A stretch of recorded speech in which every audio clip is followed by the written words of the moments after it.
guys? This is week 2 of meet prep. This is my deadlift training session for the week.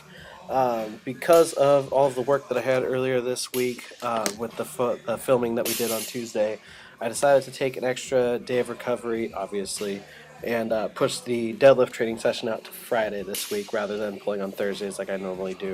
And I'm really glad that I did because I was still pretty wiped yesterday, and finally this morning woke up not feeling like I had gotten hit by a truck. So that's always a nice feeling when you know you have to go deadlift. So what I'm doing today is working 3 sets of 5 from blocks again. After getting overzealous last week and kind of learning my lesson there, I wanted to focus on building my volume from last week. So I made a couple of smaller jumps this week with my working sets rather than trying to make a 50-pound hop from 5 to 550. So I still kept the same 550 top set, but what I did is I hit working sets at 500 and 525 as well. So I ended up beating my overall volume by right around 2,500 pounds from last week on my main deadlift work, and I was definitely glad that I made the calls that I did. So this was a lot more productive of a training session than last week was in my mind, even though my top set was the same exact weight. I got 15 total working reps in rather than, I believe I had 10 last week, just because I gassed myself on that 585. So filmed these from a couple different angles. Since I'm doing all of these sets with straps, I wanted to make sure that I'm still pressurizing and keeping my back locked in all the way throughout the movement, and I did a good job at that on all of these sets. So in addition to building my volume, I did better quality reps than I did last week. And my hips and back and everything are much happier for it because I didn't have any rotation today.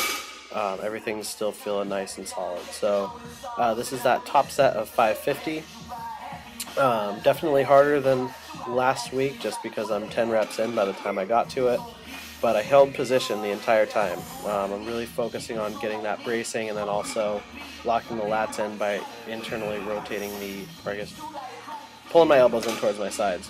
I think that's actually external rotation, but either way, just getting the lats locked in and holding nice and tight. So these were heavy, but I got them done, and I was happy for how everything felt, considering that this is right about 90% for me, and I'm pulling from the blocks, which is typically more difficult than pulling from the floor. So definitely a lot of improvement there.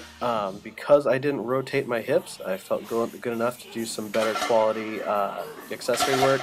Ended up hitting 4 total sets of rack rows. This is my top set of 365 for 5. It was preceded by 225 and 315, both for 8 reps. And then what I did is I decided to jump back in afterwards and rep out 225 for as many as I could get. And I believe I hit a total of 25 reps of this. So good to get some good lat work in there. Definitely a fan of using the straps for the rep work that I've been doing, because I feel like I'm just going to develop my back a little bit more evenly, and then I'm going to save that mixed grip for when I start pulling from the floor. So I'm not too worried about grip strength. That's not been my weak point yet.